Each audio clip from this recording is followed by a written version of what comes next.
Hola a todos, en este video verán el debate que tuve con el pastor mexicano Isaac Espinosa sobre el cristianismo versus transhumanismo en mi canal de Instagram.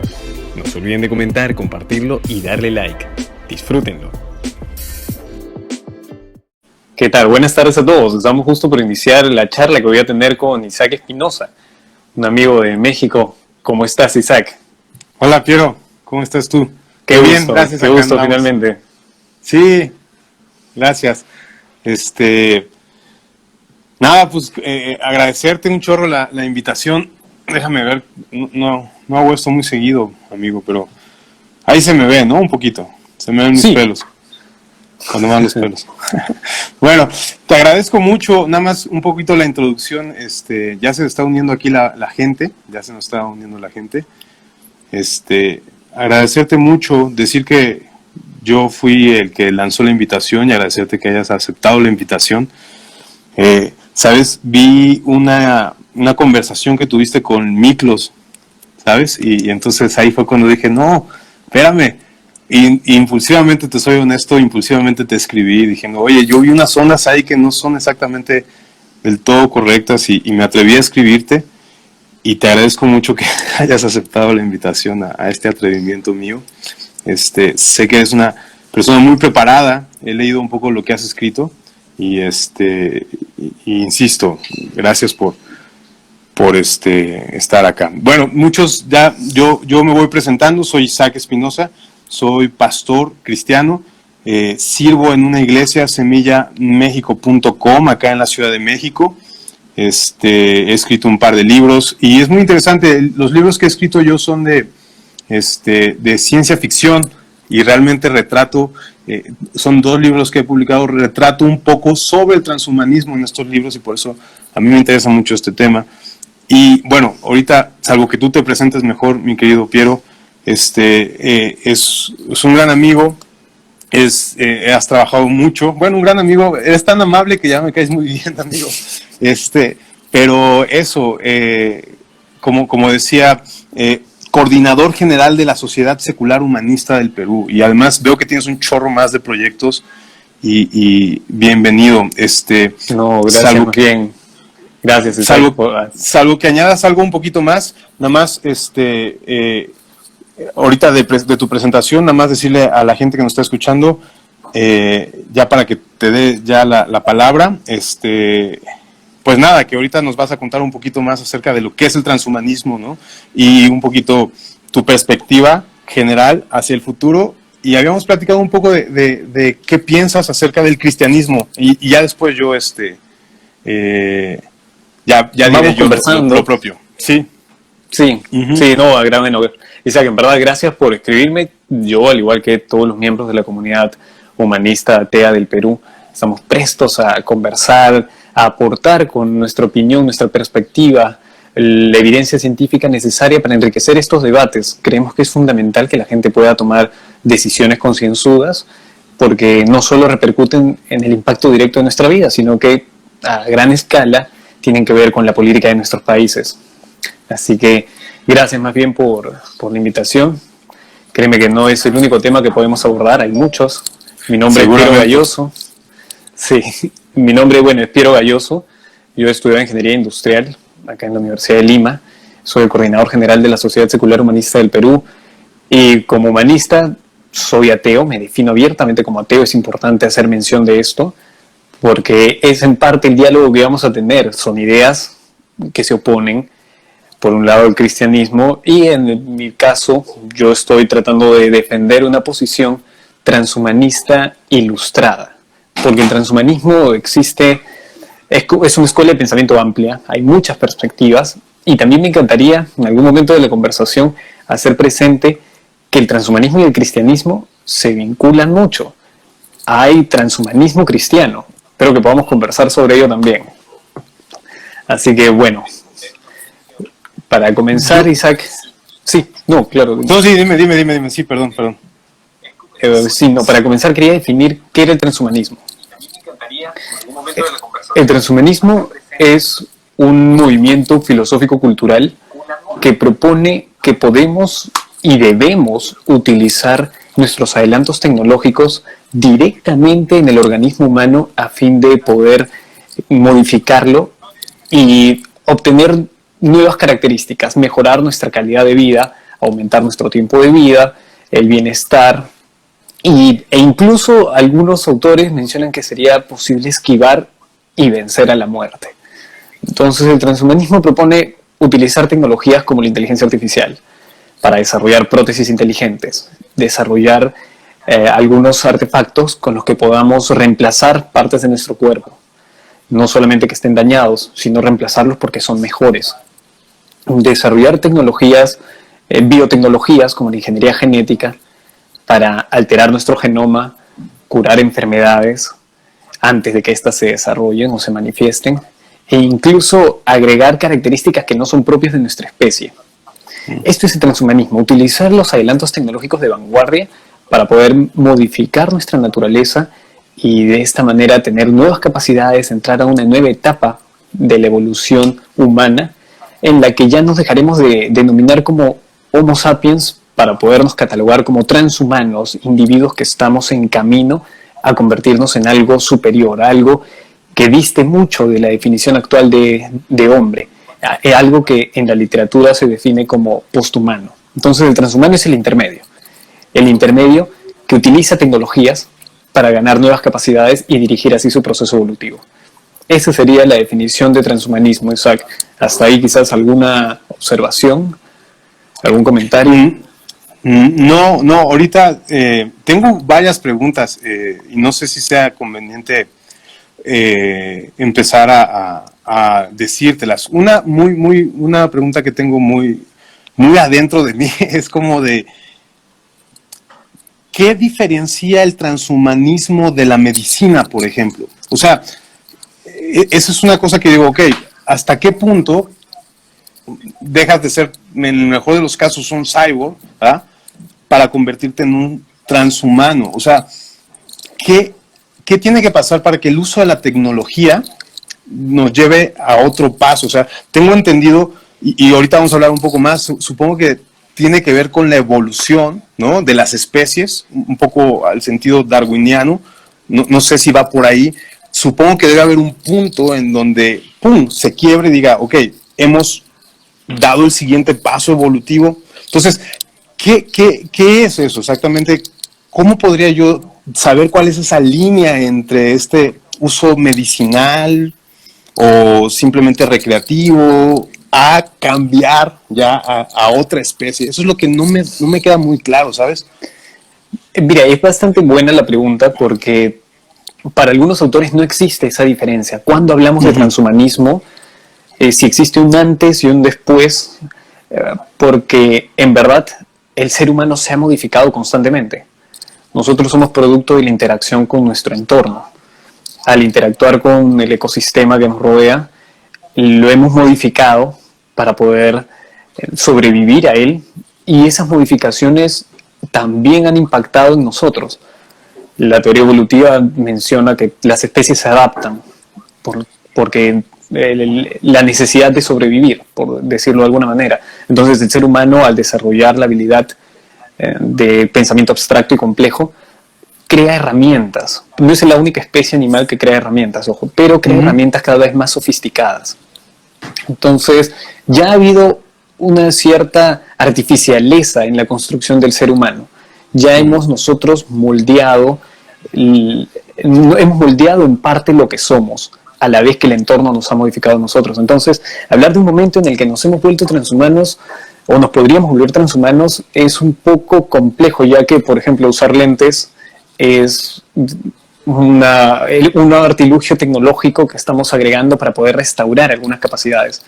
De esta manera, la medicina es una técnica, una tecnología sería, que utiliza la ciencia, las herramientas de la ciencia, la evidencia, para poder restaurar los niveles de nuestro organismo fisiológicos, niveles fisiológicos de lo que hemos definido como salud, lo que nos permite pues interactuar de manera óptima, etcétera. Entonces, el transhumanismo tal vez llegue a muchos como la aplicación y el uso de tecnologías radicales, ingeniería genética, es algo muy evidente que acelera el cambio en el ser humano. No solamente se trata pues de consumir algún tipo de dieta especial y que a largo plazo quizás nos ayude a obtener algún gen, como ocurrió con la lactosa, ¿no? Que podemos digerir, pero no todos los seres humanos pueden. Ahí ha habido una mutación. Hay personas que mutaron, que se adaptaron para consumir la lactosa, para poderla digerir. Hay otros que son intolerantes a la lactosa. Entonces, ese proceso evolutivo que es ciego, que depende mucho en parte del azar, porque no sabemos cuáles son las consecuencias directas de nuestras acciones sobre nuestro organismo, al menos a largo plazo, el transhumanismo las recorta con las tecnologías disruptivas, ingeniería genética. Aquí, de una generación a otra, podemos resolver problemas como el Alzheimer, por citar alguno, o el Parkinson. Entonces, tal vez eso aterre un poco a la gente y vean esas ideas especialmente como transhumanas, pero en una definición bastante amplia, ya somos transhumanos, estamos constantemente modificándonos, no de manera tan radical, de cambios tan bruscos, pero ya hemos iniciado un proceso, y no solo nosotros, muchas especies también. Dime una cosa, mi Piero, nomás para un poquito poner en contexto, no es quisiera que me hablaras brevemente, porque sé que además estás muy ilustrado en el tema, de la cuarta revolución industrial, la cual realmente da posibilidades a que estemos hablando de este tipo de cosas, ¿no? O sea, yo he estado platicando esto en casa un poco, y ahorita hablamos un poco más de eso, pero igual y mi hijo dice, pues yo quiero ponerme unas orejas de ratón, ¿no? O cosas así extrañas, pues, como decías, modificarnos incluso hasta... vamos, lo que quiero decir es que ya se abre la posibilidad de ese tipo de peticiones, por así decirlo. Entonces, ¿qué onda con la cuarta revolución industrial que nos da posibilidades de realmente estar hablando más seriamente de esto del transhumanismo? Sí, es importante saber que el transhumanismo como idea de utilizar la ciencia o las herramientas a disposición para mejorar al hombre no son, pues no han aparecido súbitamente el siglo pasado. Muchas de estas ideas vienen de tiempo atrás, autores tanto ateos como cristianos o de otras religiones. Inclusive en la mitología de algunas culturas antiguas como la sumeria podemos notar que hay una intención de trascender lo que es humano. Entonces todas estas ideas de obtener nuevas capacidades como el mito de Gilgamesh, la epopeya de Gilgamesh, ¿no? En Sumeria, en la que un rey intenta volverse Dios buscando la inmortalidad. Ese tipo de narraciones han estado presentes y no han sido sino hasta el desarrollo de la ciencia moderna y de las tecnologías que de ellas se han desprendido, que se puede empezar ya a considerar como posibles estas modificaciones. Hablar de extender el tiempo de vida fue evidente con el desarrollo de las vacunas, con el desarrollo de la medicina moderna, gracias a la ciencia. Entonces, la cuarta revolución industrial es consecuencia de los diferentes desarrollos tecnológicos y científicos de la comunidad humana. La primera revolución industrial se desató a mediados del siglo XVIII y tuvo pues como principal tecnología el motor a vapor. Se recortaron distancias con nuevas maquinarias, la locomotora, los buques a vapor, se crean un nuevo orden social también. Seguido de esta primera revolución industrial viene la segunda, en la cual se incluye ya la electricidad como fuente energética y el petróleo.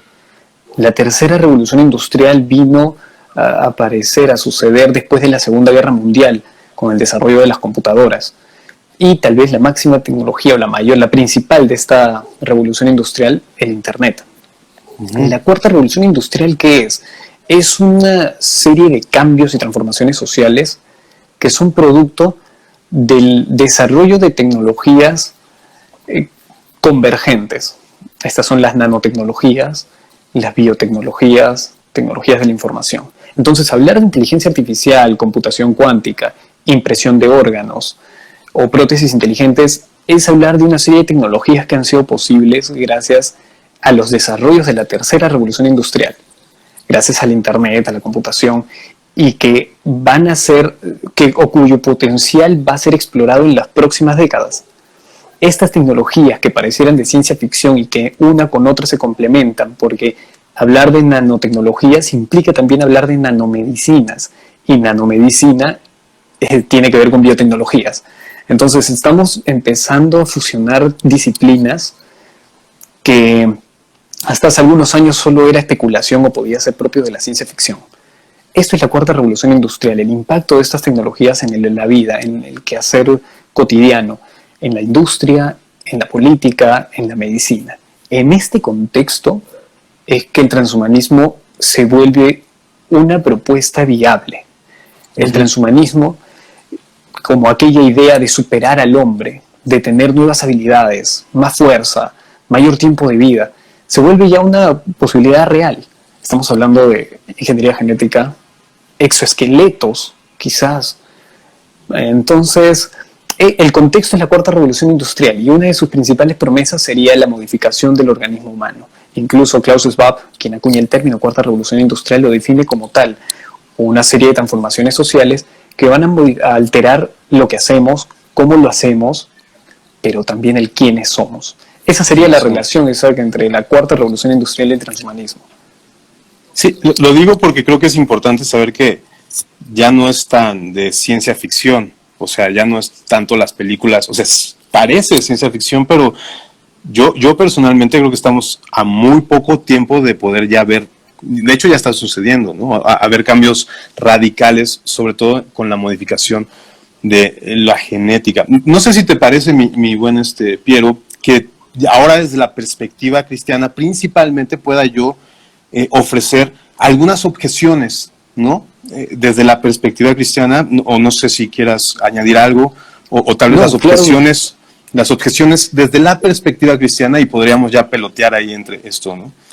Un poquito, por favor. No, ¿sí? Un poquito lo que, o sea, el cristianismo, básicamente, y es interesante que estemos hablando del cristianismo, porque el cristianismo tiene una característica que muchas otras religiones, o por lo menos las grandes religiones, no tienen. ¿Cuál es esta característica? Que Dios se hizo humano. Esa es una cosa interesante. O sea, si tú hablaras con un musulmán, no podría hablarte desde esa perspectiva, o con un judío incluso, ¿me explico?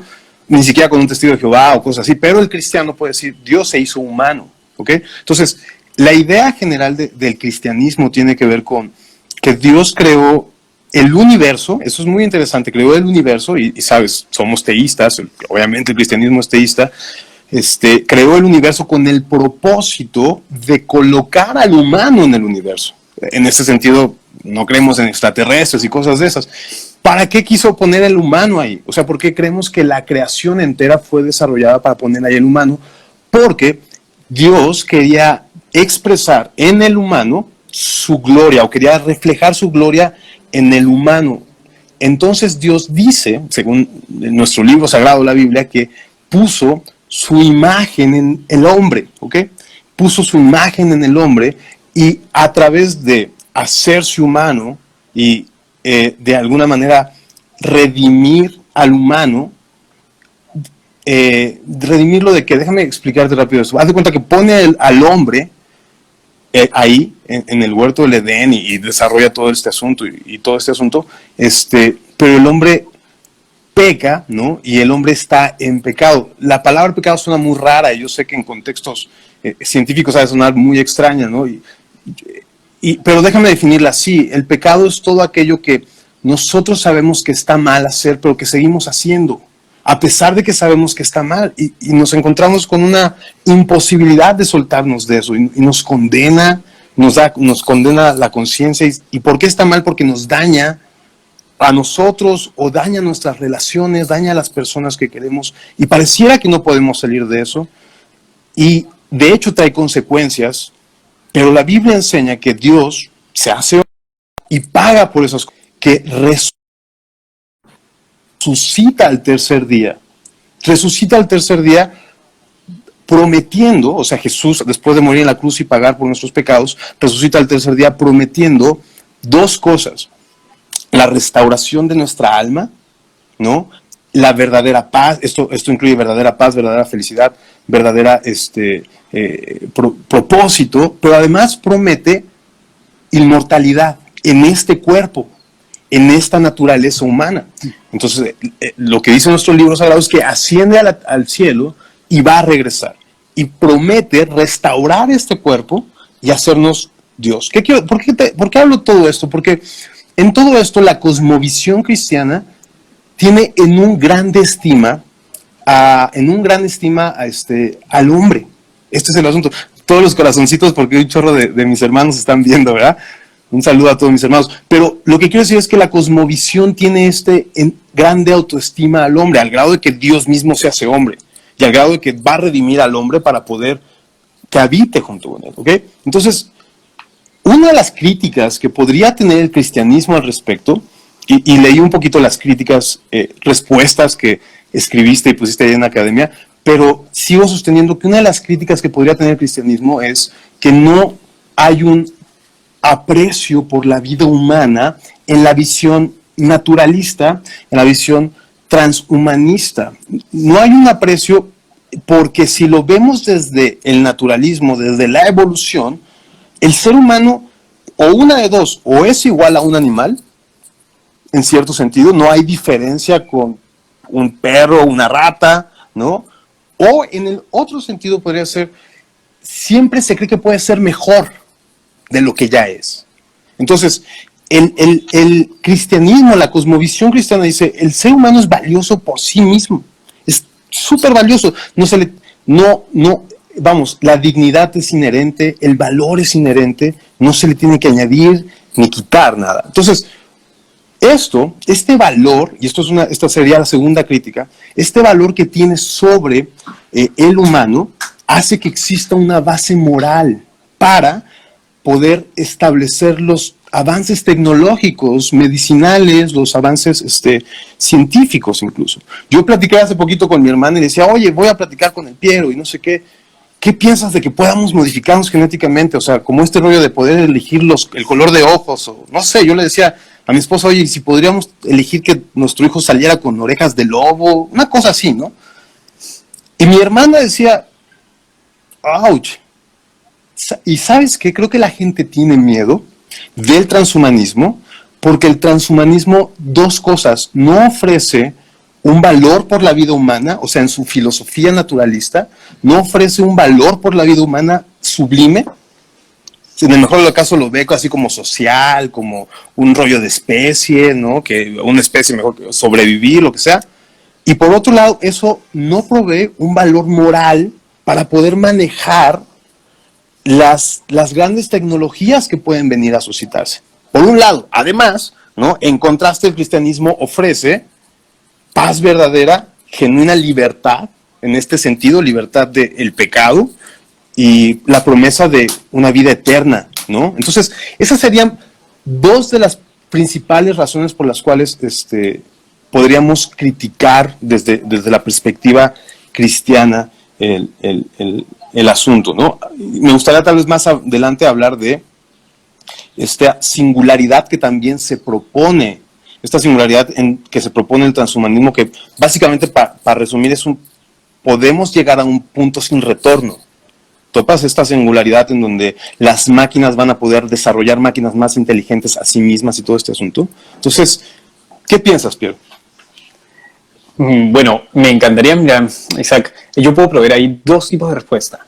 La naturalista, la perspectiva atea, pero que va a entrar en una confrontación bastante directa, conocida también, que podemos abordarla, pero me encantaría primero reflexionar un poco sobre argumentos cristianos, propiamente dichos. O sea, la respuesta que te voy a dar gira en torno a argumentos cristianos, que de diferentes escuelas de pensamiento. Está el protestantismo luterano, el cristianismo mormón, el cristianismo ortodoxo. Incluso en el catolicismo hay un ala que propone que el transhumanismo no desafía a la enseñanza de Jesús, ni mucho menos su plan. Por ejemplo, en el cristianismo ortodoxo parte de la idea de que la labor, la misión divina, una de las principales misiones divinas es la redención. En el cristianismo ortodoxo el hombre debe aspirar a la redención y participar de ella. ¿Cuál es el fin de la redención? La salvación. La salvación a través de la teosis. ¿Qué es la teosis? Es la transfiguración, la conversión de la materia en una sustancia divina. Es la divinización del hombre, el hombre convertido en Dios.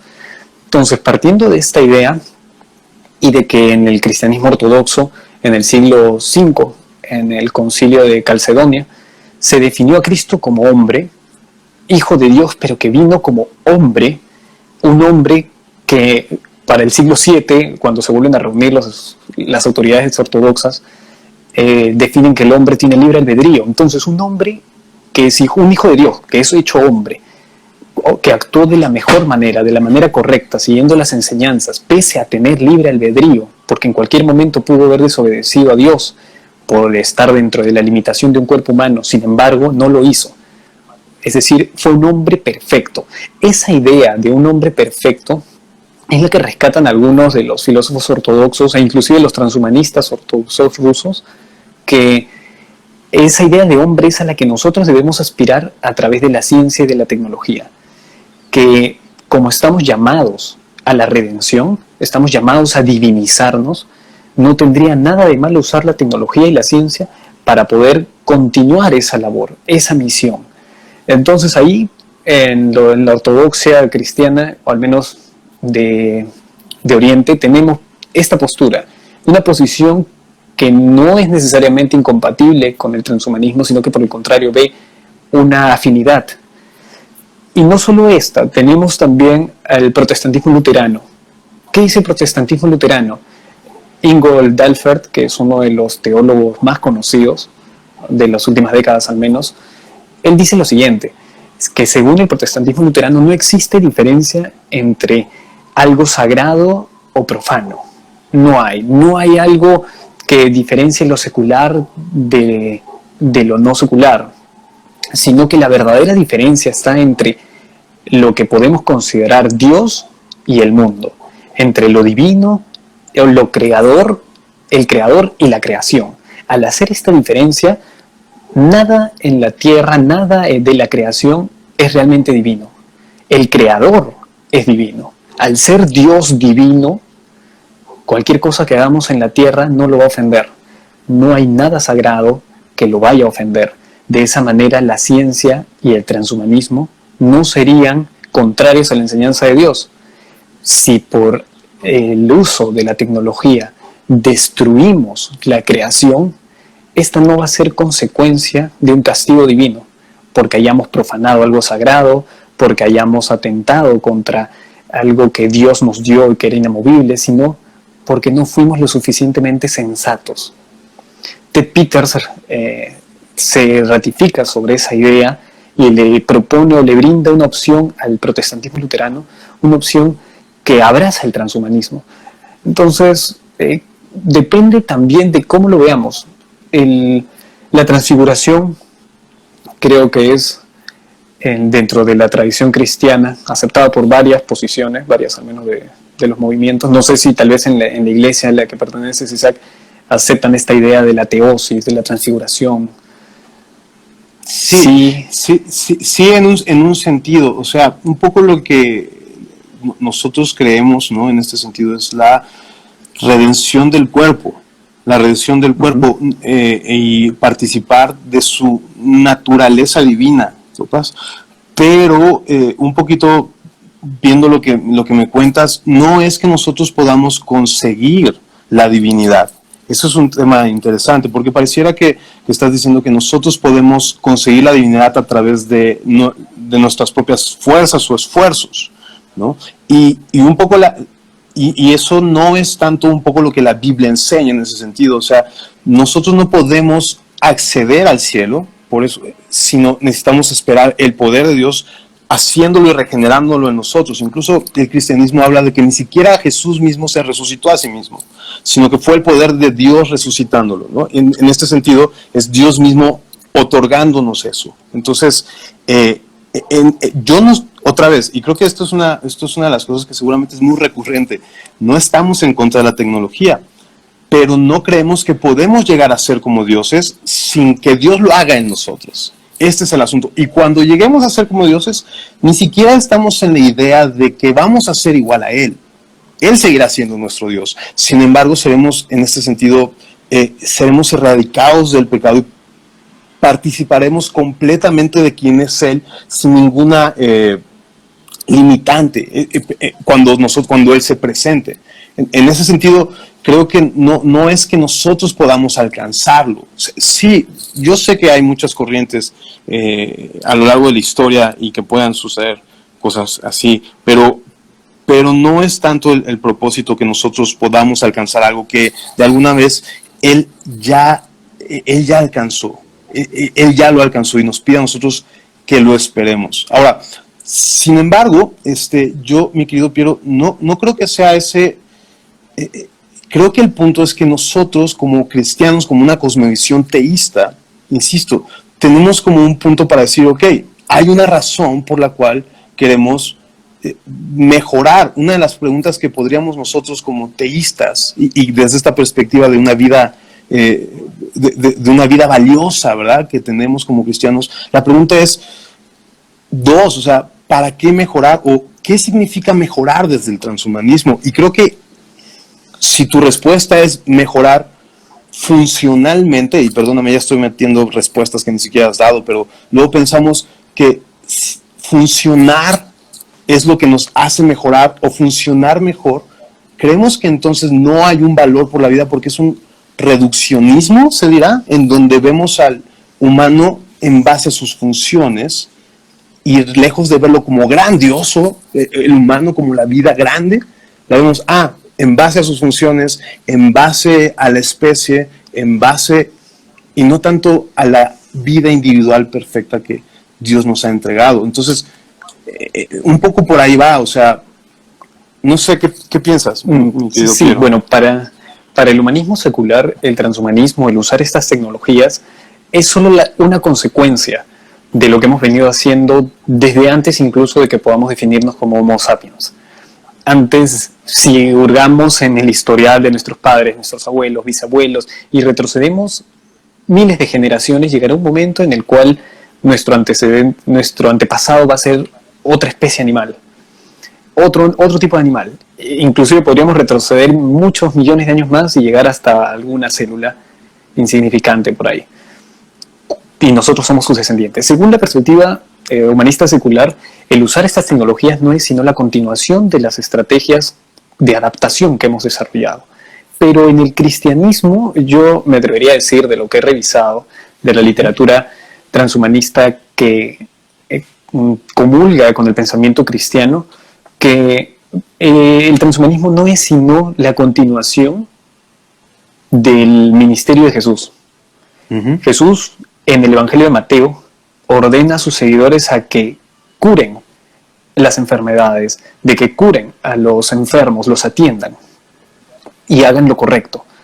Entonces el ministerio de salud de Jesús, que le devolvió la vida a personas que estaban ya muertas, que le devolvió la vista a los ciegos, e hizo caminar a los paralíticos, se vería continuado en nosotros a través de la ciencia y de la tecnología. Por acá hay un comentario que dice que la ciencia no rechaza a Dios, la buena ciencia, dice, al contrario, respalda más la existencia de Dios como creador.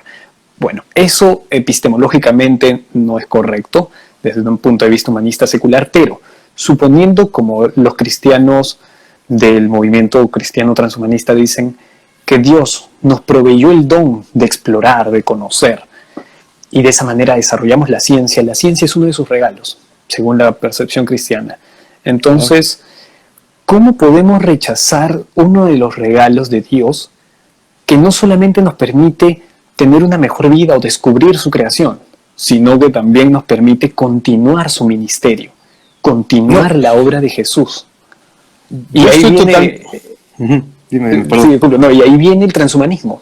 ¿Por qué el transhumanismo no debería ser rechazado por el cristianismo? Porque es la continuación del ministerio de Jesús. Es el continuar, más bien es un reconocimiento del hombre, un verdadero reconocimiento. Nos dimos cuenta de que podemos morir. Nos dimos cuenta de que somos débiles a comparación de otras... Disculpen, de otras especies. No te preocupes. Un error técnico. Ahorita me va a pasar a mí lo mismo porque voy a tener que ponerle pila ya, pero sí, sigue, Sí, pues entiendo. De continuar. que somos débiles. Ajá. Exacto. Entonces, como hemos reconocido esas limitaciones, debemos nosotros superarlas. Esa sería la respuesta desde un punto de vista transhumanista compatible con el cristianismo. Te entiendo muy claramente, pero a lo que me refiero es que, decía un amigo, ¿no? Es que esa visión de ayudar a la humanidad se ve muy bien en la filosofía teísta. No se ve, no tiene, parece un disparate en la filosofía naturalista, porque la filosofía naturalista no tiene un motivo para ayudar. ¿Me explico? Que no sea una especie de supervivencia de especie, y además eso ni siquiera nos puede dar un valor moral como decir, es que es bueno. O sea, si vemos la naturaleza, no es tan bueno que el ser humano sobreviva, mano, porque está devastándola, la está pateando. Entonces, no hay como una base desde el naturalismo como para decir, no, pues vamos a ayudar. Y eso es lo interesante, que en la primera revolución industrial, como mencionas, el conocimiento generalmente llegaba por el cristiano, y eso hacía que hubiera una especie de seguridad en que el conocimiento y la tecnología iba a ser bien usada. ¿En qué sentido iba a ser bien usada? Pues porque hay un aprecio por la vida, y ese aprecio por la vida, además, constituye, entre otras cosas, principalmente por Dios, pero ese aprecio por la vida constituye lo que es bueno y lo que es malo. El punto y lo peligroso tal vez, y creo que es el temor de la gente, es que probablemente el transhumanismo juega este doble discurso, mi Piero. El discurso de decir, sí, queremos ayudar, pero por otro lado, no hay nada que nos diga qué es bueno y qué es malo. Es como, bro, entonces ¿cómo sé que cuando vayas a desarrollar la tecnología no te vas a salir con el no sé qué es bueno y qué es malo? Tómala, vamos a potencializar a los soldados chinos, ¿no? O sea, porque no hay una base que me diga, pues vamos es bueno esto, apreciamos la vida, vamos a cuidar a los viejitos porque son valiosos en sí mismos. No sé, es un poco eso. Sí, el cristiano dice, bro, yo le decía a mi esposa, ¿no? Es más, a mí que me metan un chip y que yo le pueda hacer así y cambiar la tele, no hay bronca. No, o sea, por mí está bien. Pero la filosofía transhumanista, ¿qué base provee para decir esto es bueno, esto es malo? ¿Cómo puede decirme yo valoro la vida humana intrínsecamente de las personas? No hay un fundamento moral. Sí, eso más tendríamos que preguntarnos el ateo, porque me parece que tal vez la pregunta tiene la clásica idea de que el ateo es malo, o no necesariamente malo, simplemente es inmoral o amoral. Eso es falso. El ateo no necesita más bien de una idea divina, de una idea sobrenatural, para poder reconocer lo que es bueno o lo que es malo. El ateo, en este caso el humanista secular, como una persona que rechaza lo sobrenatural, porque hay ateos pues de diferentes corrientes, ¿no? Hay ateos que creen en extraterrestres, ateos marxistas, en este caso el humanismo secular, que continúa los valores de la Ilustración, cree que no es necesario ningún tipo de elemento sobrenatural para poder tener una vida digna, para gozar de una vida buena y ayudar a los demás. Por el contrario, cree que nos podemos percatar de qué es lo correcto cuando nosotros revisamos la evidencia científica. Así pues, el humanista secular entiende que esta es la única vida que tiene. Es la única vida que va a tener, o de la que tenemos noticia que podemos tener, porque tampoco descartamos el hecho de que hay algo después de la muerte. Simplemente no sabemos, no hay evidencia, no nos consta. Entonces, antes de una posición agnóstica, que es un tipo de ateísmo, o el ateo, ¿no? En este caso, cuando tú reconoces que la vida es finita, que es la única que vas a tener, te das cuenta que intentarás vivirla lo mejor que puedas, pero al momento de tratar de vivirla lo mejor que puedas, debes reconocer que no solo tú eres el que tiene esta única vida, sino los demás, los que están a tu alrededor, que cualquier consecuencia de tus actos quedará marcado tanto en tu vida como en la de los demás. Entonces, reconocer o guiarnos por la evidencia nos ayuda, como menciona aquí Víctor en los comentarios, que es hacer el bien sin esperar recibir ningún tipo de regalo o de recompensa. El humanista secular que opta por hacer el bien lo hace sin temor o sin la esperanza de que recibirá algo después. Simplemente el hecho de poder aportar a la comunidad, porque confiamos en que la sociedad es una estrategia evolutiva, que hemos construido una construcción de nuestra especie para poder vivir bien, para poder sobrevivir y tener una buena vida, administrarnos, gestionarnos. Entonces, ¿por qué hacer el bien para el humanista secular? La pregunta de por qué hacer el bien, creo que es una cuestión de sentido común. ¿Quién buscaría el malestar personal? Puede que los hayan, personas que los hayan. Eso debe responder a algún tipo de condición psicológica. Creo que cualquier animal, no solo nosotros, intenta sobrevivir. Bueno, nosotros hemos podido desarrollar unas relaciones emocionales de parentesco, amicales, fuertes. ¿Para qué, con toda la construcción que podamos tener, desearle el mal a tu amigo, a tu familiar, o un poco más allá? ¿Por qué es hacer el mal a personas que también están tratando de vivir la única vida que tendrán? Entonces, por ahí va la respuesta. ¿Cómo podemos identificar que algo es bueno o malo? Ya me quedé. Niño para enseñarle. ¿Batería? Entiendo. No, fui yo, creo que fui yo, pero... No, pero te sigo escuchando. Yo estoy en 20% de batería.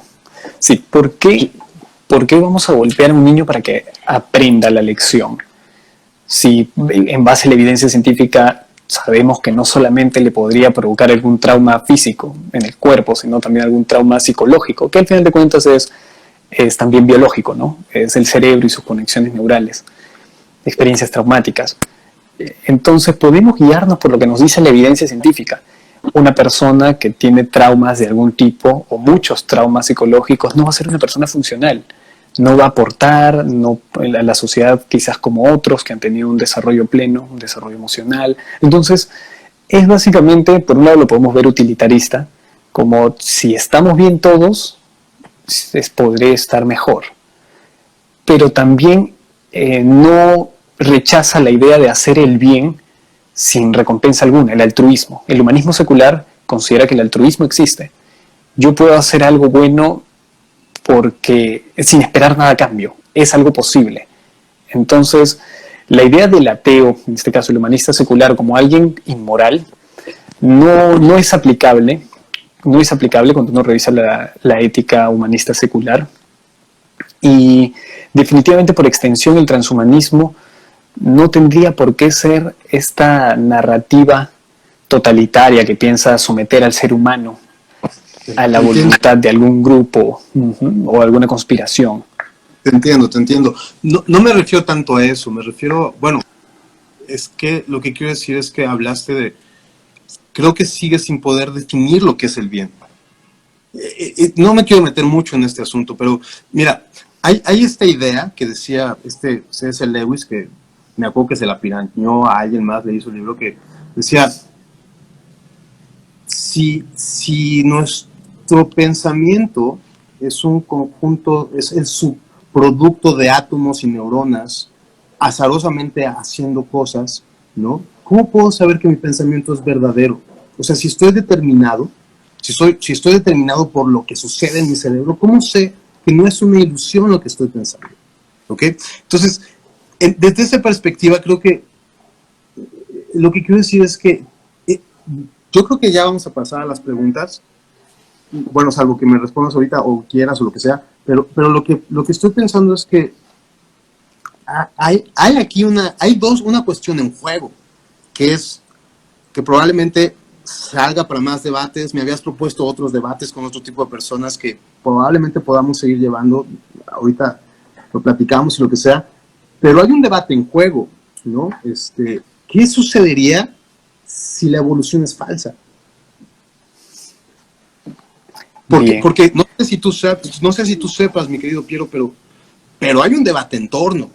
hay un debate en torno en Estados Unidos y en las aulas sobre el diseño inteligente, sobre la imposibilidad de la evolución real.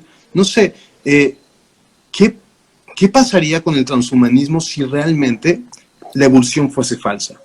O sea, yo no crecí en una familia cristiana. Yo, como te comenté, mis papás son psicólogos, estudié artes visuales, ¿no? Y como todo el mundo fui a la escuela y me metieron la evolución.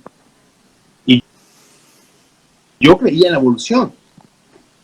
Pero después de investigando veo que no es tan real. O sea, no quiero decir tan real. Quiero decir, no está tan aceptada. Están empezando a haber varios debates al respecto. ¿Qué pasaría si la evolución no fuese cierta? Sí. ¿Para el transhumanismo sería fuerte o no sería fuerte? ¿Qué pasaría? Sí, sería definitivamente un duro golpe para la ciencia en general. Pero antes me gustaría responder, me dijiste que no di una respuesta para lo que es bueno. Uh-huh. Bueno, esto tiene que ver con la falacia, la llamada falacia naturalista que plantó Moore.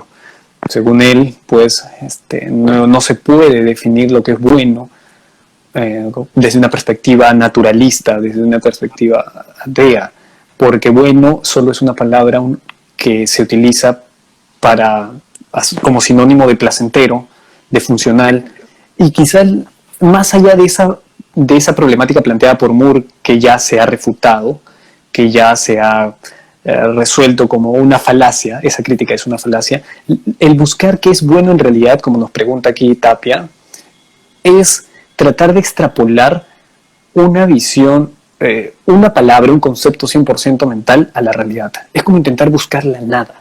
La nada es una ficción que existe en nuestra mente. ¿Por qué? Porque nos hemos dado cuenta de que en la realidad hay objetos. Para interactuar, hemos podido crear el uno. Aquí hay un par de gafas, pero cuando hay dos pares de gafas. Y por nuestra capacidad de abstracción hemos creado la idea de infinitas gafas. Entonces, si infinitas gafas es una idea que existe en nuestra mente, podría también existir la ausencia de gafas, cero gafas. Pero cuando buscamos la nada, la totalidad, la colección de todas las cosas, la nada no existe en la realidad, es solo una palabra, un concepto que utilizamos para poder interactuar con la realidad. Entonces, bueno o malo termina siendo, por un lado, un concepto que buscarlo en la realidad, ¿qué es lo bueno? Resulta bastante espinoso, es como buscar dónde está el cero, dónde está la nada. Pero por otro, el concepto de bueno para usos prácticos, sociales, podríamos entenderlo como un concepto bastante complejo, como el de salud. ¿Qué es salud? ¿Qué es vida? Son conceptos que se redefinen conforme la evidencia científica va avanzando. ¿Qué es lo saludable? Es una respuesta muy compleja. ¿Qué es la vida? También es una respuesta que no puede ser definida con un solo criterio. Entonces, lo bueno podría ser, desde una perspectiva humanista secular, aquello que es funcional, porque necesitamos funcionar para poder seguir vivos. Aquello que nos es placentero, porque si nos sometemos al dolor, no vamos a poder funcionar adecuadamente. Entonces ya vamos viendo cómo la palabra bueno o lo que es bueno depende de muchas variables. Eso para responder esa pregunta, que es un debate muy interesante que se puede continuar. Sobre lo de la evolución es la ciencia. ¿Cómo funciona la ciencia? ¿Nuestras ideas son reales? Por ejemplo, ¿cómo sé que lo que se propone en la ciencia es real? Imaginemos esto tiene que ver con cómo funciona la ciencia. Imaginemos que yo presento un paper en el cual digo que el agua hierve a 100 grados centígrados. Lo propongo. ¿Cómo funciona la ciencia? La ciencia no funciona por autoridad. No quiere decir que Piero y su equipo dicen que el agua hierve a 100 grados centígrados. No. Lo que se propone es una hipótesis que se sometió a verificación. Al ser sometido a verificación, ha tenido que pasar todo un método. Ese método debe ser replicable. Entonces, no solamente el equipo que propuso que el agua hierve a los 100 grados centígrados es el único que debería poderlo llevar a cabo, sino en China, en Indonesia, en Rusia, también deberían poder llevar a cabo y concluir que sí, el agua hierve a 100 grados centígrados. O incluso en Marte, si es que están en las condiciones adecuadas. Tal vez si salimos y nos vamos a Marte nos damos cuenta que no van a ser 100 grados centígrados, porque hay otras condiciones, de presión, de atmosférica, etc. Entonces, la hipótesis de que el agua hierve a 100 grados centígrados aquí en la Tierra también va a variar dependiendo de la altitud y otras cuestiones. Pero no es una cuestión de autoridad. No es que nosotros imponemos o quienes lo proponen imponen la idea, sino que simplemente dan una hipótesis con un método que lo respalde y que de ser replicado va obteniendo validez. Si el agua no hirviera a 100 grados centígrados, naturalmente esa hipótesis sería descartada. Entonces no formaría parte del cuerpo del conocimiento científico. ¿Qué pasa con la teoría de la evolución? También es una hipótesis, no hay verdades absolutas en la ciencia. Es una hipótesis que ha tenido bastante corroboración. No ha sido un solo investigador o académico que lo propuso, sino han sido múltiples de muchos países que han enriquecido la teoría, pero no solo con palabras, sino con evidencia. Y una de las evidencias más inmediatas que podemos proponer es pues en los laboratorios de cultivo celular, cuando prueban un medicamento, ven el impacto en las células, en las bacterias. Ahí vemos cómo las bacterias o las células en cada generación que pasa han adquirido nuevas características. Entonces tal vez no es evidente a nuestros ojos con un animal grande, con los seres humanos, pero vemos cómo en el laboratorio las bacterias sí están evolucionando. Vemos cómo las células obtienen nuevas características. Y cuando nos metemos a biotecnología, si podemos nosotros verificar el genoma humano, también nos damos cuenta de que tenemos diferentes características por nuestras etnias, características muy pequeñas que nos diferencian, o incluso por nuestro régimen alimenticio. Ha habido adaptación. Esa es la teoría de la evolución, lo que propone. Entonces, y de paso, acabo de explicar también cómo funciona la ciencia. Hay un debate, sí, sobre el creacionismo, la teoría del diseño inteligente, pero no es considerada como válida por los académicos porque no provee evidencia de que haya habido una intervención divina. No provee, solamente parte de un dogma de la idea de que existe un Dios creador y que lo dice la Biblia, pero la evidencia empírica no existe. Entonces, ahí... Un poco, perdóname que te interrumpa, porque tal vez sí me gustaría pasar a las preguntas. ¿Nos dará tiempo para las preguntas? Yo creo que ya no, ¿sí? Sí, yo creo que sí. Veamos todo esto. Escoge una u otra. No sé si quedarme con el tintero esto. Creo que deberíamos tener una de más debates, pero la verdad es que disfruto mucho y sobre todo con esto de la teoría que no es lo mismo, creo yo, la teoría de la adaptación que la teoría de la evolución. Creo que los micro cambios o los cambios genéticos no justifican la adaptación natural, no justifican plantear una evolución de especie. Un poco en el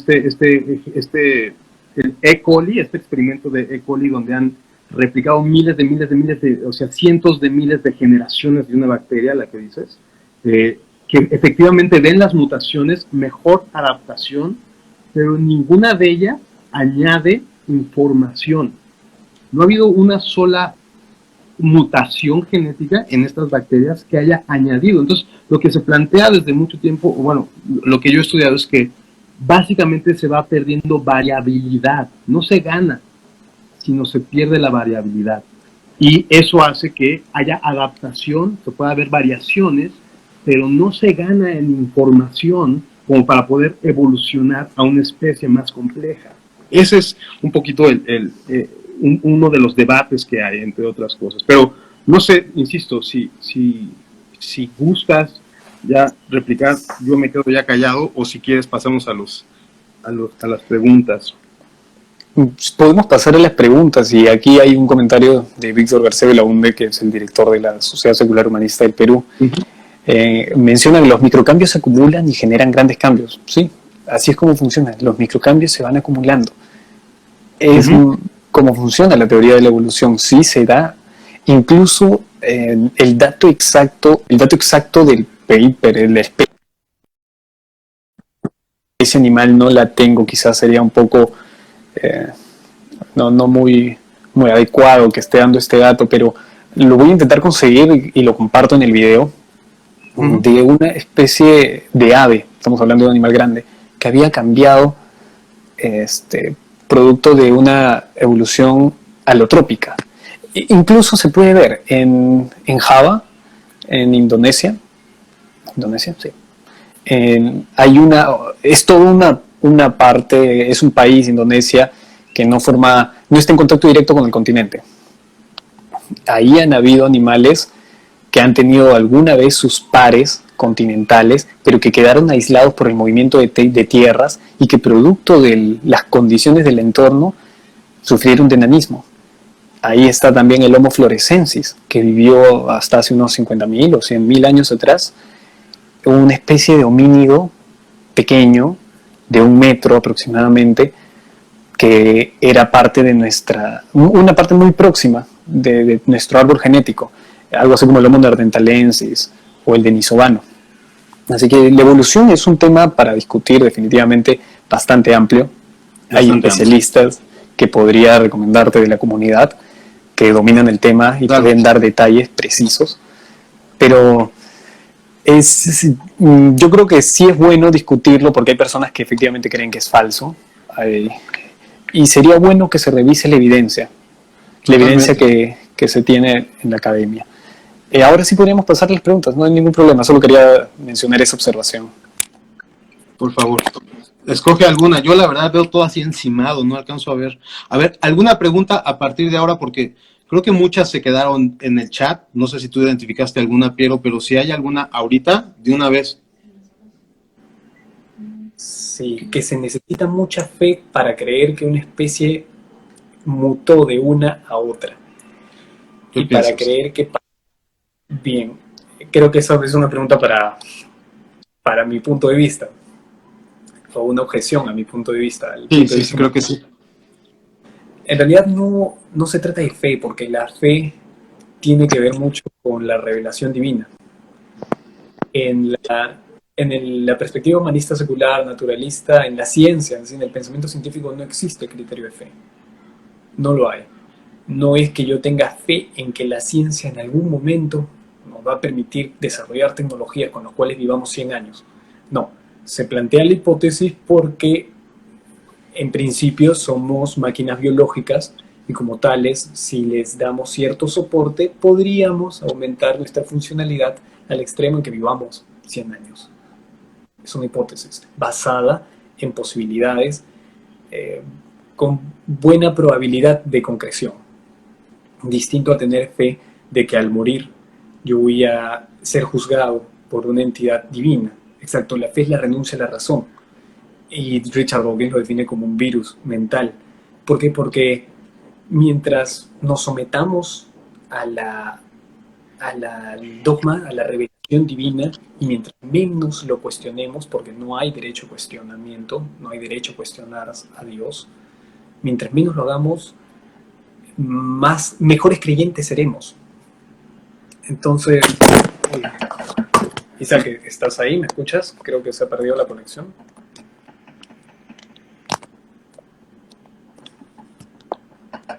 Isaac, no sé si me oyen. ¿Algún comentario?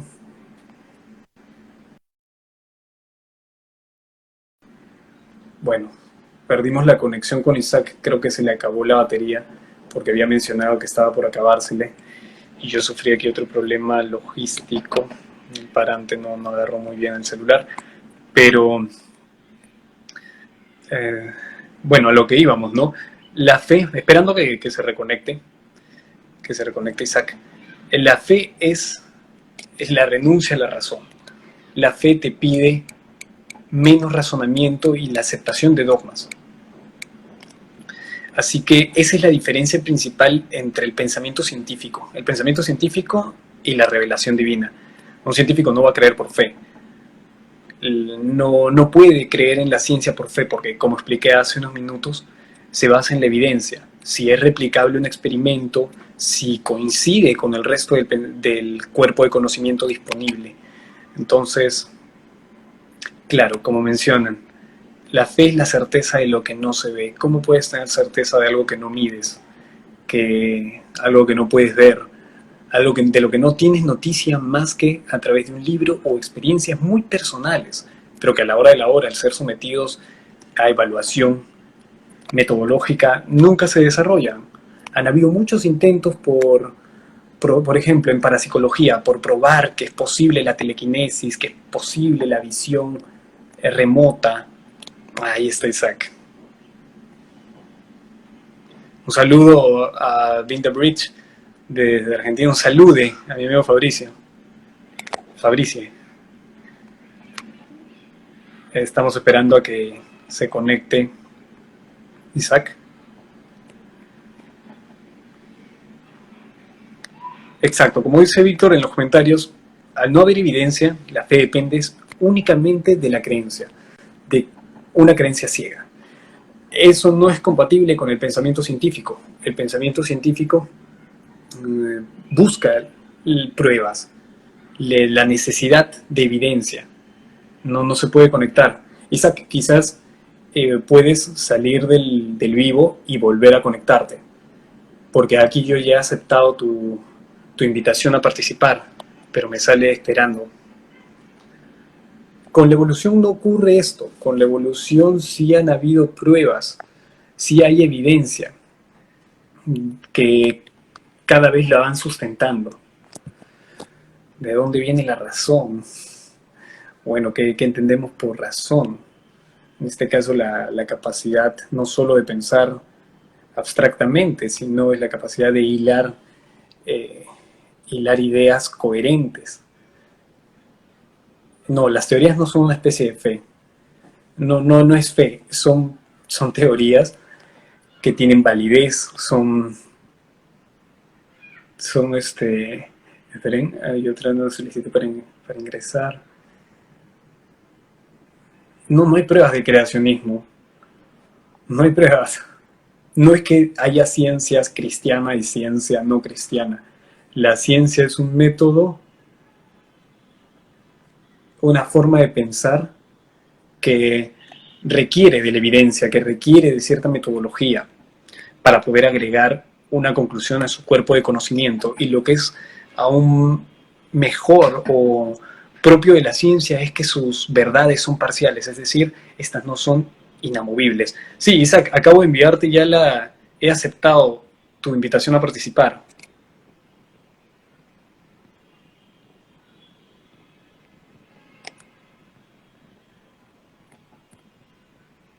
Yo he aceptado a Isaac la invitación a participar. Bueno, la evolución no es ciencia. ¡Wow! No, es que no es una ciencia, es una teoría de una ciencia o de una de las ramas del conocimiento científico, si queremos ser estrictos con la definición. Pero la evolución, la teoría evolutiva, es una teoría que tiene bastante respaldo empírico. Ahora, no puede unirse Isaac, no sé por qué me sale una idea, una alerta de que no puedo agregarlo.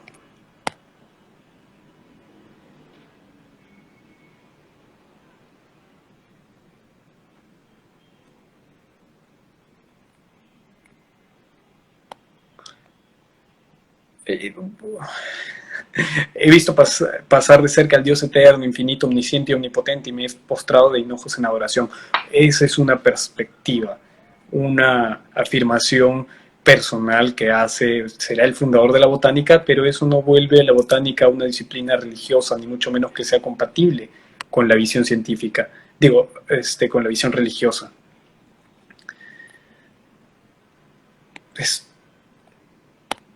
Estoy enviándole la solicitud a Isaac para que pueda ingresar, pero creo que hay problemas de conexión. Sí, es una opción el poder cancelar Bien, creo que podríamos cancelarlo, sí, e iniciar uno nuevo.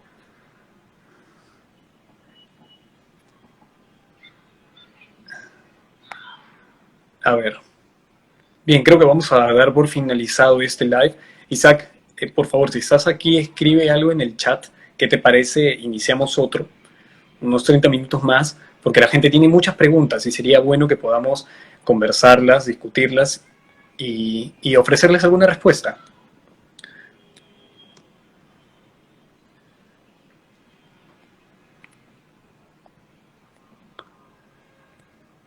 Isaac, ¿qué te parece la propuesta? ¿Le doy fin a este live e iniciamos otro? Creo que ya llegué. Ah, ahí está.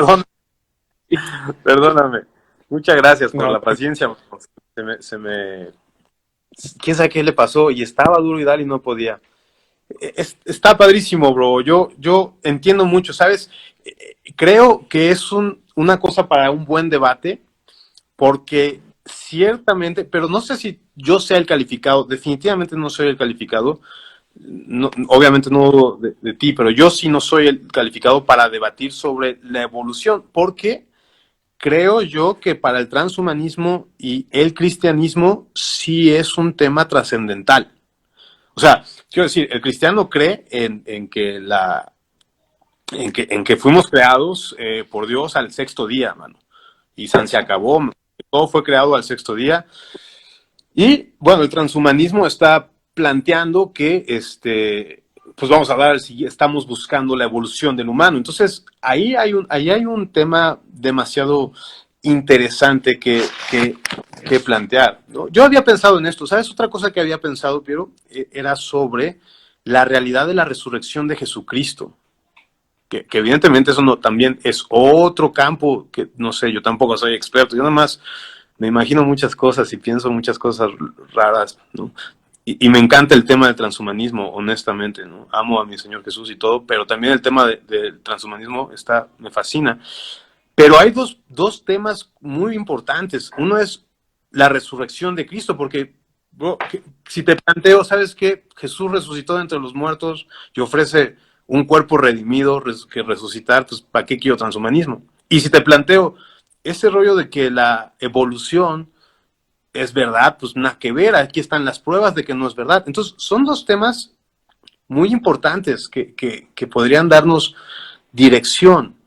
Un poco, te comento un poco, mi querido Piero, porque creo que estás conviviendo con muchos cristianos. De verdad, yo hice mucha promoción a este asunto y te están lanzando de que el Dios Altísimo y el Dios Poderoso, y desde mi corazón digo amén, la neta sí, pero hay muchas perspectivas y muchos argumentos que yo no te daría a ti si no partimos de que tienes una fe. ¿Me explico? O sea, por ejemplo, ya luego comentaré otras cosas que pienso del transhumanismo, pero un poco lo que sucede es que pareciera que la teoría de la evolución, el cambio de especie, ¿verdad? El cambio de especie, el añadir información, parece algo incompatible con la evidencia científica. Otra vez, la variabilidad genética es muy evidente, pero añadir genéticamente información para hacer organismos más complejos, ese es de donde no hay evidencia. Sí, existen mutaciones genéticas, las hay. Y otro de los argumentos en contra incluso es que las mutaciones genéticas, incluso la mayoría de veces son perjudiciales, ¿verdad? Cuando hay una mutación genética, o sea, si te dicen, oye, tu hijo trae una mutación genética, dices, no piensas, yes, la evolución está haciendo su obra. No, dices, algo está pasando mal. Entonces, aunado a que la mayoría de las mutaciones son dañinas, de todas maneras no añaden algo para que podamos hacer más complejo el organismo. Entonces, en ese sentido, no, la evidencia no ha mostrado, y creo que es un poco lo que te están tratando de decir todos mis hermanos, ¿no? La ciencia no ha mostrado una evidencia de cambio de especie o de añadir información. Simplemente hemos visto lo que hemos visto con estos nuevos experimentos, que se pierde información del código genético. No se gana, se pierde información del código genético que da posibilidad a mutaciones y cambios para adaptarse. Y eso suena muy similar a lo que cuando dijo Dios, hagamos una especie y multiplíquense. ¿Topas? O sea, hizo una especie y de ahí se fue variando la genética de tal manera, es uno de los grandes argumentos de los, es uno de los grandes argumentos de los creacionistas, que, pues sí, un lobo, por así poner un lobote así grandote, se fueron unos a la sabana y sus hijos ya nacieron sin pelo y nunca más pudieron regresar a un lobo con pelo. Pero otros se fueron a Siberia y sus hijos nunca pudieron regresar a no ser tan peludos. Vamos, se va perdiendo información genética. Pero la evolución nos propone que se añade información genética para hacer cuerpos más complejos, y eso no hay evidencia. Yo creo que es un poco lo que quieren un poco decir en ese sentido, de que necesitamos aceptar, creer que efectivamente, aunque no lo hayamos visto, que se añade información genética. Es un poco lo que creo que están... ¿Qué piensas de esta idea que te comento? Sí, bueno, es que yo no soy tampoco un experto en evolución, teoría evolutiva, pero de lo que he podido revisar, sería bueno que haya en alguna ocasión un debate sobre creacionismo y teoría de la evolución. Hemos estado inclusive tratando de buscar al creacionista que sea capaz de defender la postura desde la sociedad secular, ya que en Perú no hemos encontrado al menos uno competente. Y presto a participar del debate, pero hasta donde tengo entendido, no es que mágicamente se añada información. Lo que ocurre es que algunos individuos nacen con mutaciones que, como cualquier otra, son consecuencia de las combinaciones genéticas, pero algunas de estas mutaciones son favorables para el entorno en el que están. Algunas de estas mutaciones implican, a comparación de otros individuos de la especie, menos características o una característica un poquito mayor. Por ejemplo, una mutación que permitió que uno de los huesos de las patas sea un poquito más grande. Así como entre los seres humanos hay altura, un ser humano más alto.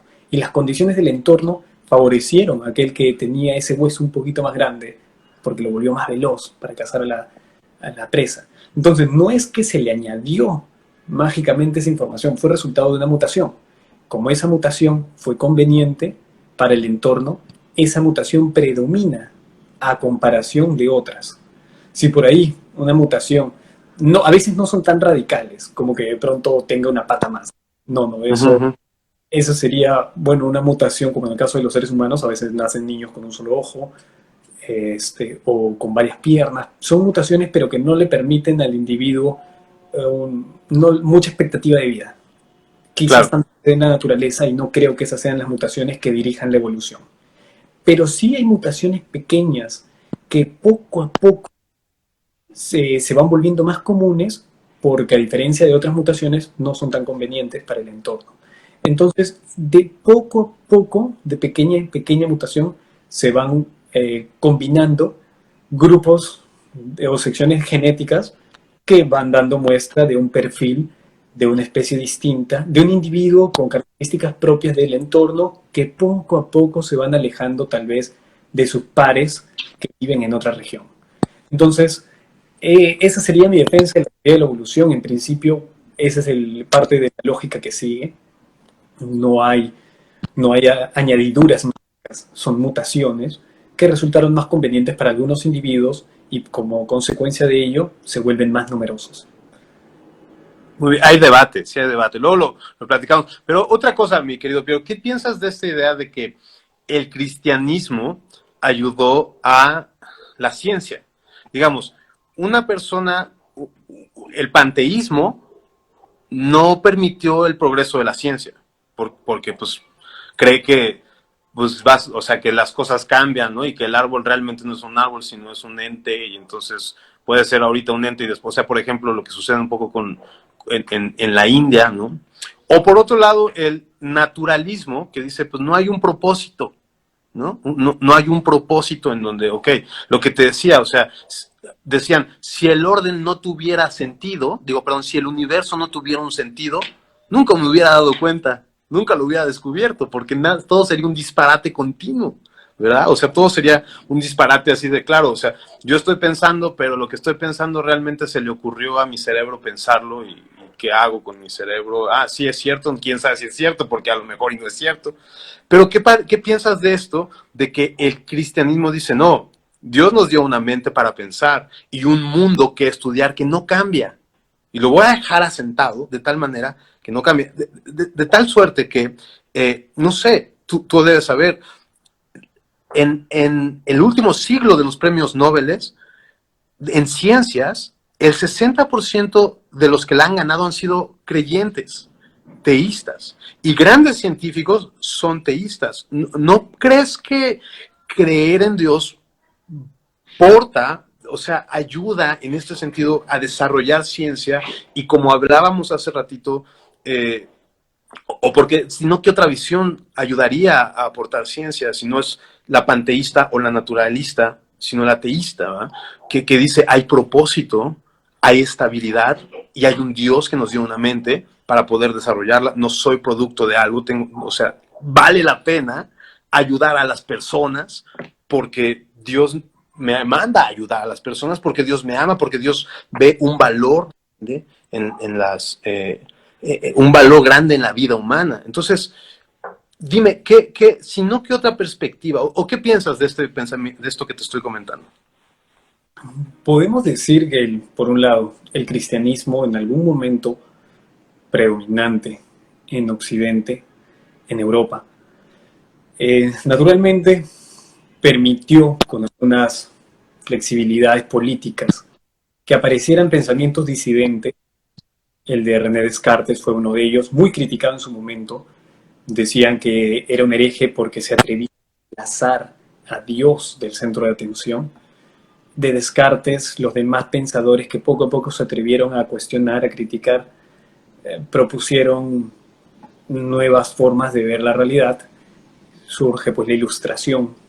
Decir que la Ilustración es en parte hijo del cristianismo podría ser desde un punto de vista, pero no es igual al cristianismo. Decir No, que el no. cristianismo tiene muchas ideas del zoroastrismo. El cristianismo tiene ideas del judaísmo y el judaísmo se nutre del zoroastrismo persa. ¿El zoroastrismo es igual a judaísmo? No, no lo es. Tiene muchas ideas, comparte, pero las fundamenta de manera distintas. Así pues, hay coincidencia en el pensamiento ilustrado con el cristiano. El cristiano busca tratar al prójimo como a sí mismo.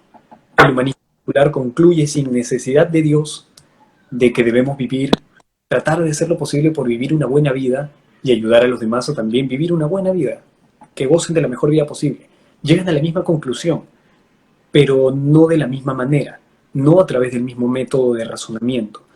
Entonces, partiendo de esa idea, la ciencia como empresa quizás se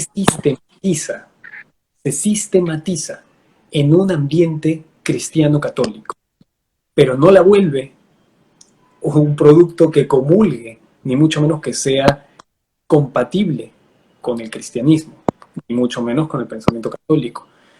¿Qué pasa con el pensamiento científico? La ciencia no apareció tampoco de un día para otro. El individuo humano ha venido desarrollando estrategias para comprender la realidad desde hace mucho. Inclusive antes de poder estructurar un lenguaje complejo, podemos atrevernos a decir que había una comprensión de la realidad así como la tienen los animales. Los animales interactúan con la realidad porque tienen cierto grado de comprensión de esta. Cierto grado. Los chimpancés, los cuervos, que son animales muy distintos porque el chimpancé comparte mucho con nosotros. Un cuervo utiliza ramitas como si fuesen ganchos para sacar gusanos de los troncos de los árboles. ¿Qué estamos viendo ahí? Un animal que ha podido interactuar y producto de su sistema neural desarrolló una estrategia que otros animales no tienen. Utilizar una cosa para sacar su comida. Así vemos ejemplos variados en la naturaleza. Entonces, el hombre, ¿qué es lo que hace? Su capacidad de abstracción compleja le permitió elevar esa interacción, esa capacidad de comprender la realidad a un punto diferente. Hace miles de años comprendíamos la realidad por intuición y creábamos narraciones. Está lloviendo, están cayendo rayos, no teníamos la manera de entender el ciclo del agua, de entender cómo se cargan las nubes, y creamos respuestas para ello. Thor o Zeus están enojados. Inventamos soluciones que para ese momento, ese contexto, eran tal vez las respuestas más adecuadas. Pero al día de hoy, conforme el intento de comprender la realidad se fue puliendo, se desarrolló el pensamiento científico. De esa manera descartamos muchas de las respuestas anteriores. Descartamos considerar a la Tierra como un ser vivo. Por ejemplo, acá en nuestras tradiciones andinas, la Pachamama pues está viva, una diosa. Hemos desterrado esa idea porque nos hemos dado cuenta que es una combinación de elementos, que la Tierra, que tiene características propias en las cuales se albergan la vida. Ya no consideramos a la Pachamama como una entidad viva, pero sí que tiene organismos vivos. Entonces, es importante saber que la ciencia no apareció de un día para otro. Fue un proceso complejo, fue un proceso largo, que parte de la búsqueda de conocimiento o de la interacción con la realidad. En algún momento, me atrevería a decir, porque si hay un estudio, ojo, y esto sí puedo citarlo buscando en mi bibliografía, lo voy a poner en los comentarios del video, que concluye que las gallinas tienen cierta noción de los números. ¿Por qué? Porque pueden saber cuándo les falta un pollito. Los investigadores eran norteamericanos. Se atrevieron a decir que conocían incluso tal vez una noción, a su manera de pensar, de lo que era hasta el número 5. Interesante, porque nos va dando idea de cómo es que se crean las ficciones con las cuales interactuamos en la realidad. Otro caso, los peces, por su sistema fisiológico, hay algunos que no bajan más a mayor profundidad. Entonces ahí se va creando una cierta noción de profundidad, una cierta noción de altura. Nosotros, que ya tenemos un lenguaje complejo, herramientas matemáticas, hemos definido como altura esa distancia de un punto de referencia con respecto a otro, una línea vertical. Entonces lo hemos definido de manera súper abstracta. Pero ese pez, podríamos decir que tiene cierta noción al interactuar con la realidad de qué tan profundo puede ir o no debe ir, producto de su sistema, porque llegará un momento en que le hace daño. La velocidad del agua lo va a afectar. Entonces, es importante analizar esas situaciones para comprender el origen de la interacción de la realidad con la realidad. De esta manera, el buscar respuestas o explicaciones para la realidad no son propias de la ciencia, sino la ciencia lo ha podido sistematizar de manera compleja. Pero venimos tratando de buscar respuestas acertadas desde hace mucho, y esto tiene que ver con la búsqueda de estrategias para sobrevivir. Me atrevería a decir eso. Ok. Pero a ver, oye, la pregunta. Perdón, ya para acabar, porque la verdad no me queda mucha pila. A mí me fascina el rol del transhumanismo y de verdad me vuela la cabeza imaginando un chorro de cosas. Pero, ¿sabes una cosa que también creo que está padre del cristianismo? Que no sé cómo podría, o sea, una de las cosas que me late del cristianismo muchísimo, yo por ejemplo te digo, no es que yo me intenté explicar el fenómeno del agua y de la lluvia a través de inventarme a Tlaloc, no, yo vengo de la secundaria, nunca fui cristiano y la manga del muerto, o sea, pero sucedió algo en mi vida que me transformó radicalmente, que yo no buscaba, Payo. O sea, literalmente yo no buscaba esa transformación. Yo sé que esto ya estamos entrando en terrenos subjetivos, ya lo sé. Pero una cosa que es en mi comunidad, que es la comunidad cristiana, es que han experimentado una victoria sobre eso que llamábamos pecado, una satisfacción personal. Entonces, la pregunta sería, ya concretamente para acabar, porque a lo mejor se me acaba otra vez la pila, es cómo el transhumanismo podría erradicar estos problemas que incluso nos ayudarían a utilizar bien la tecnología, como por ejemplo el egoísmo, ¿verdad? El deseo de mentir, ¿verdad? El deseo de abusar de las personas, el deseo de engañar, los vicios, ¿me explico? Porque el cristianismo ofrece no solamente la promesa de la vida eterna en un cuerpo redimido, que no le va a doler nada, sino ofrece también en el aquí y en el ahora la capacidad de ser transformado de aquellos vicios y de aquella culpa de conciencia y de aquellas cosas que no podías dejar de hacer. Por ejemplo, no sé, envidias, falta de perdón, rencores, avaricia. No sé si el transhumanismo tenga una propuesta sobre eso. El transhumanismo sí tiene propuestas de mejoramiento moral. ¿Qué pasa? Que según la visión humanista secular, todo en la realidad es natural. Todo tiene una causa. Bueno, a excepción del decaimiento atómico del que todavía no se tiene noticia, pero en el caso de nuestro cerebro, cada uno de nuestros estados mentales responde, o de nuestras sensaciones responde a estados mentales, a estados cerebrales. Nuestras ideas están acumuladas en redes complejas neuronales. ¿Qué pasaría si podemos mapearlas todas? En principio podríamos modificar nuestra conducta modificando nuestro cerebro. Así una persona que sufre alguna contusión puede olvidar incluso quién es, lo cual nos da muestra de que más allá del alma, lo que somos es todo el cuerpo y lo que creemos que es nuestra identidad se alberga en el cerebro. La mente va en función del cerebro. Un golpe contundente y se fue Piero Galloso para siempre. Quizás. Entonces, quizás, al menos tenemos noticias de eso. No podemos especular sobre la vida después de la muerte. Ahora, el transhumanismo propone que se puede usar estas tecnologías para modificar también nuestro cerebro. En algún momento se podría hacer, en principio, ya que si nuestro cerebro es una combinación de redes neurales, podríamos quitar algunas, agregar otras. Habría que entender también cuál es el mecanismo de conducta, la relación de conducta-gen. ¿Hay alguna relación directa? Quizás sí. Es bastante probable, inclusive. Así que, en principio, podríamos sí arreglarnos. Somos un sistema bastante complejo y podríamos, digo, arreglarnos porque estas conductas que han mencionado, universalmente me atrevería a decir que son negativas. Son los vicios, los llamados vicios son negativos. Ahora, muchos de estos vicios son condenados siempre, en todo contexto como malos. En otros contextos, dependiendo del sistema moral, no. Por ejemplo, mentir para el cristiano lo es siempre. Para el humanismo secular dependerá del contexto. Si tu vida está en juego, vale, también dependerá del alcance de la mentira.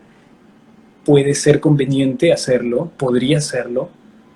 Dependerá mucho de evaluar el contexto para el humanismo secular, porque si tu mentira va a matar a millones de personas para sobrevivir tú, estamos ya en el dilema moral.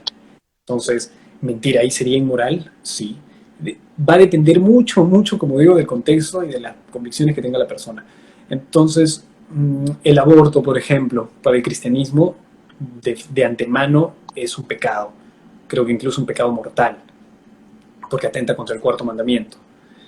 Para el humanismo secular, si bien los seres humanos debemos tratarlos respetuosamente y ayudarlos a gozar de una vida buena, evalúa entre la mujer que ya tiene una vida desarrollada y un grupo de células humanas con potencial de ser un ser humano que podrían ser extirpadas sin que se sufra un traumatismo social o psicológico tremendo, o sin que incluso el feto sufra de un traumatismo emocional, ¿no? Porque antes de que tenga capacidad de conciencia. Entonces, va a depender mucho para el humanismo secular del contexto. Esa es la diferencia entre la ética revelada y el humanismo secular que intenta estar de la mano de la evidencia. Entonces, bueno, el transhumanismo sí en algún momento podría ayudar a mejorar como personas. Lo proponen algunos de sus teóricos. James Hughes, por ejemplo, propone que sí, podríamos utilizar terapia genética, ¿por qué no? En algún momento, dependerá de lo que la ciencia científica nos diga. Y por otro lado, el humanismo secular también se enfoca en la empatía. Si la ética, esto es algo personal, es una afirmación mía, si la ética cristiana fuera tan adecuada como dicen, definitivamente en los países gobernados con mayoría cristiana viviríamos en el paraíso terrenal. Si realmente Dios hiciera de todas las personas personas buenas, desinteresadas mágicamente, ese sería el paraíso, le hubieran ganado al comunismo marxista. Pero no es así. Más bien fomenta la división, en ocasiones el odio, fomenta, hay muchas contradicciones en las conductas. No, no espero que nadie se lo tome acá personal, solo es una apreciación que hago, una apreciación personal, cuando hay que Jesús les dice, trata a tu prójimo como a ti mismo. Sin embargo, a una persona que es homosexual la ven con desprecio, con desdén, la aborrecen. Hay algunos que dicen, oye, tú, Dios es el único que puede juzgar. Sin embargo, muchos cristianos aquí se señalar, juzgar, porque en la Biblia también se sentencia que pueden morir algunas mujeres apedradas, hay métodos, etcétera, ¿no? Formas de castigar a los infieles, a los pecadores. Y lo que es aún más complicado de las religiones es que éstas entran en contradicción, inclusive cuando están hermanadas.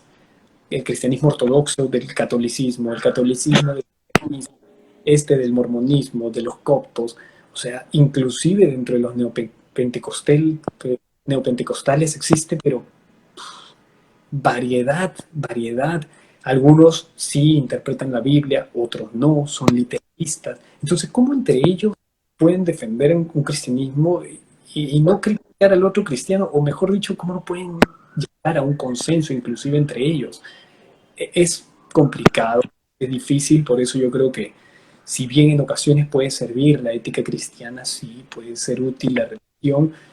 En, Personalmente diría que el alejar a las personas del pensamiento crítico a través de la fe resulta más un retroceso que tiene consecuencias morales. Entonces, yo también cuestionaría el cristianismo mismo. ¿Es realmente el cristianismo en su epistemología o en su enfoque de la realidad, en su ontología sería moral? ¿Es honesto? ¿Termina siendo bueno para la sociedad? Creo que son preguntas bastante válidas que se pueden discutir largamente. Claro, yo rápidamente respondería, probablemente el cristianismo es muy malo, pero tiene una base bastante sólida para tener una referencia de que está siendo malo. Pero bueno, eso sería otra cosa, ¿no? O sea, tal vez el cristianismo es así, están remensos los cristianos y se pasan de lanza, son unos gandallas, pero tiene una referencia clara de decir, eso está mal.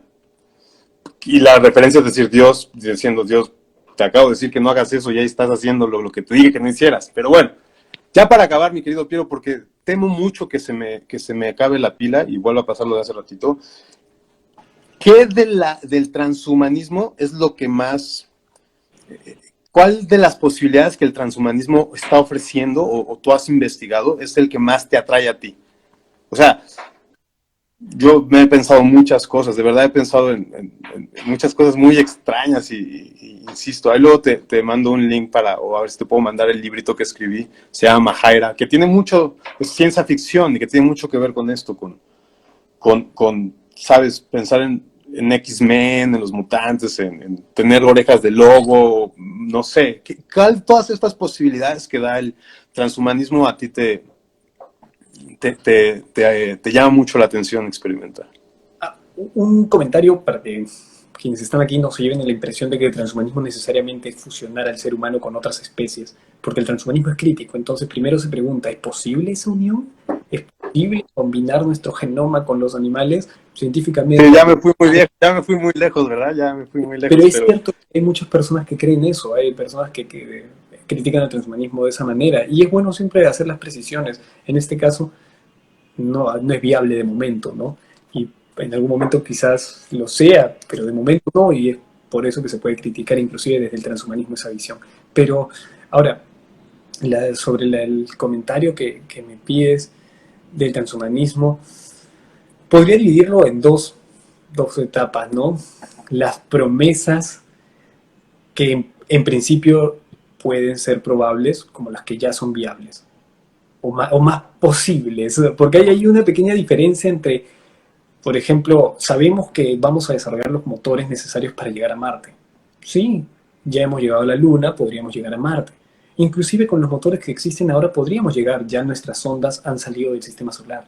Entonces, decir que vamos a viajar a Marte no es una fantasía, es un futuro bastante posible. En ese sentido, a mí del transhumanismo lo que más me anima son por un lado, las prótesis inteligentes, el hecho de que pueda mover una mano única con mi propia mente, en sufra yo alguna amputación o cualquier persona, eso me parece fascinante, devolverle a un ser humano la capacidad de interactuar de la manera más óptima en la realidad. Creo que por ser nuestra única vida, perder un miembro es bastante fuerte por todo lo que implica. Así que me parece una espectacular posibilidad del transhumanismo, la prótesis inteligente, que podamos controlarlo con nuestra mente. Y otra es la terapia genética. Ya hemos identificado los genes para algunas enfermedades, podremos corregirlas, ya tenemos la técnica, el CRISPR. En algún momento lo vamos a hacer. Es tan posible como que llegaremos a Marte. Ahora, sobre las promesas más distantes, el rejuvenecimiento de los órganos también me parece fabuloso, porque como ateo no hay una vida para mí después de la muerte. Entonces, el poder mantenerme más tiempo en esta realidad me resulta fascinante, me resulta algo, creo que todos aspiraríamos, o al menos todos los ateos aspirarían a ello. Por, aunque sea unos 20 años más, 30 años más, para saber más cosas, ¿no? Hay preguntas que se responderán en las próximas décadas de las que ahorita tal vez no tenemos idea. Con decirte que cuando yo era más chico no tenía ni idea de que íbamos a poder tener, hablar de computación cuántica o tener iPhone, tablets, computadoras con pantallas táctiles. No tenía ni idea. Sin embargo, lo vemos. Entonces creo que la promesa de alargar el tiempo de vida me resulta fascinante por eso. Quiero saber qué va a ocurrir en el futuro y me gustaría estar vivo y completo para presenciarlo más tiempo. Entonces esas serían las promesas que a mí me atraen. Qué chido, mi Piero. Está padrísimo. Pues, A ti, no sé si... A mí, yo, del transhumanismo especialmente, ¿sabes? Estas prótesis, pero a distancia. O sea, no prótesis metidas en tu cuerpo, sino, no sé, había leído en de Homo Deus, ¿te acuerdas de ese libro de Homo Deus de este judío? Que mencionaba algo como de poder tocar el piano en Viena y yo estar aquí en la ciudad. Primero que me metan un chip para saber tocar piano, ¿verdad? Pero poder hacer cosas a distancia, ¿me explico? O sea, hacerle así y que allá en el otro lado del mundo haga tic, tic, tic. ¿Sabes? Yo me imaginé también una cosa muy extraña, o sea, me imaginé unos pupilentes de realidad aumentada, que creo que ya está sucediendo, ¿no? O sea, que todo sea así como aquí aparece, o sea, pupilentes como Google Glass, porque te los pongas y que tenga toda la realidad aumentada, ¿no? Y que esté conectado y que le hagas así y pueda aparecer, ya sabes, dentro de los pupilentes, que no suceda en la vida física, sino en la vida digital, ya sabes, algo así me imaginaba. La verdad es que son cosas muy interesantes. Pero bueno, tengo, ya nada más para decirles esto, en el libro que escribí tengo una perspectiva que no menciono aquí, porque creo que es para muchos cristianos, de lo que es el cristianismo, pero ahí se los dejo de tarea, que luego investiguen y que lean ese libro que escribí, se llama Mahaira, que tiene mucho que ver. Pero, mi querido Piero, la verdad es que me la paso muy bien platicando estas cosas y te agradezco muchísimo la apertura que tienes para platicar de estas ondas.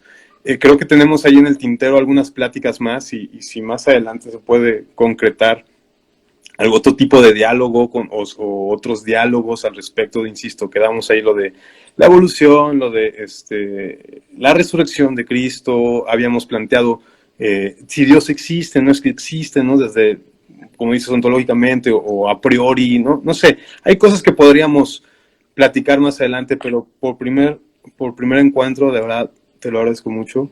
Te agradezco mucho que hayas aceptado y todo el conocimiento que tienes al respecto.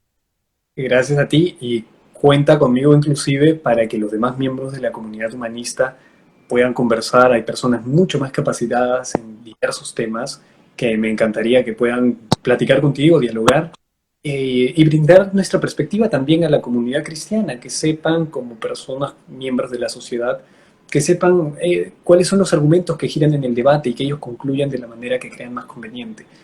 De antemano, propongo ahí a varios miembros, ya coordinamos los temas y yo me encargo de separarles un momento en la agenda, porque estos diálogos son interesantes y créeme que lo van a recibir de manera muy, muy amena, muy grata. Más bien, gracias por escribirme cuando gustes también para seguir conversando sobre estos temas. Yo encantado. Y Isaac, ¿dónde pueden conseguir tu libro? Es fundamental. En Amazon se llama Mahaira. Amazon Mahaira, se llama El último de los gentiles. Son dos, el segundo no lo ha abierto en Mahaira, digo, no lo ha puesto en Amazon. Desgraciadamente solo está en las librerías de la Ciudad de México, ahorita el segundo. El otro está en Amazon. Pero yo, si quieres, te mando un PDF. El EPUB, pero no le digas a nadie. No, no te preocupes, lo voy a revisar. Así que gracias, muy bien, Isaac, y gracias a todos los que han estado aquí presentes. Espero que algunas de sus preguntas hayan sido respondidas, otras, lamentablemente, por el pudo. Pero estaremos ahí prestos para generar este diálogo, acercarnos y generar el debate. Un abrazo hasta Perú, amigo mío. Tú también, Isaac, cuídate. Un placer, de verdad. Hasta la próxima. Gracias a todos. Gracias por haber visto el video. No te olvides de suscribirte, darle like y compartirlo para más contenido sobre ciencia, filosofía y tecnología desde un enfoque humanista secular. Hasta la próxima.